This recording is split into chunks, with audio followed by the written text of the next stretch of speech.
अगं जा ना घालून.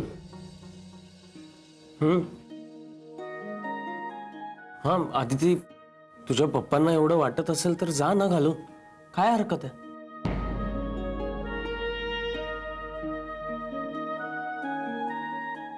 बघू. तू तयारी कर, मी डबे घेऊन येते.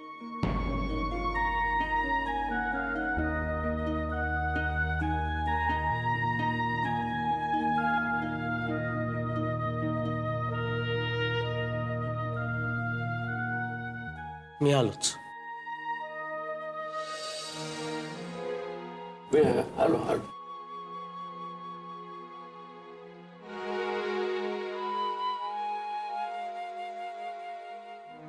काय रे,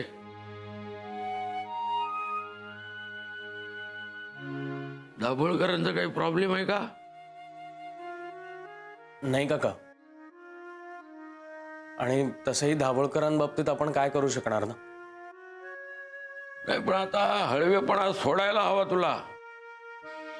काय तू असं वागतोस ना म्हणून ते तसे वागतात तुझ्याशी. हे हरकत नाही काका, आता तुम्ही आहात ना सोबत, मग त्यांना करू दे काय करायचं ते. काय वेडा आहेस का तू? त्यांनी काही करायचं आणि आपण त्यांना ते करू जायचं.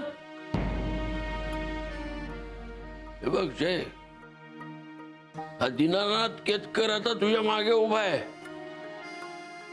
त्या मुलीच्या प्रेमाखातर त्यांचं हे वागणं तू सहन करत आलास, पण आता बस झालं. काय प्रत्येक गोष्टीला मर्यादा असतात. काय यापुढे जर तू सहन करत राहिलास ना तर तुझ्या सहनशक्तीला लाचारी समजतील लोक. कशाला ऐकून घ्यायचं आपण?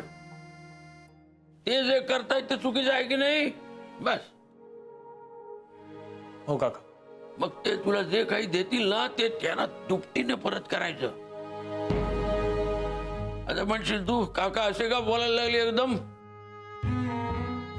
पण काय बाळा, काही माणसांशी ना सरळ वागून चालत नाही, त्यासाठी वाकडच व्हावं लागतं. काका फक्त आदितीची काळजी वाटते. काय तिच्यासाठी सांगतोय मी. तू कशाला टेन्शन घेतोस रे? इतके दिवस ती तुझ्या सोबत आहे. आणि एक सांगू, ती तुला तुझ्यापेक्षा जास्त ओळखते. तू काही चुकीचं करणार नाहीस हे माहित आहे तिला. हे बघ, तुला सोडून कुठे जाणार नाही ती. हा, मी सांगतोय ते ऐक. हा, काय पटतंय ना? तुम्ही बघा जाता. जय, हे काय अजून इथेच आहेस तू? काय गप्पा चालल्यात? नाही काय नाही, तुझ्या नवऱ्याला जरा कानमंत्र दिलाय, आता होईल सगळं व्यवस्थित. बघ जय चल आता लवकर तयारी कर, नाहीतर उशीर होईल आपल्याला. हो आलो काका.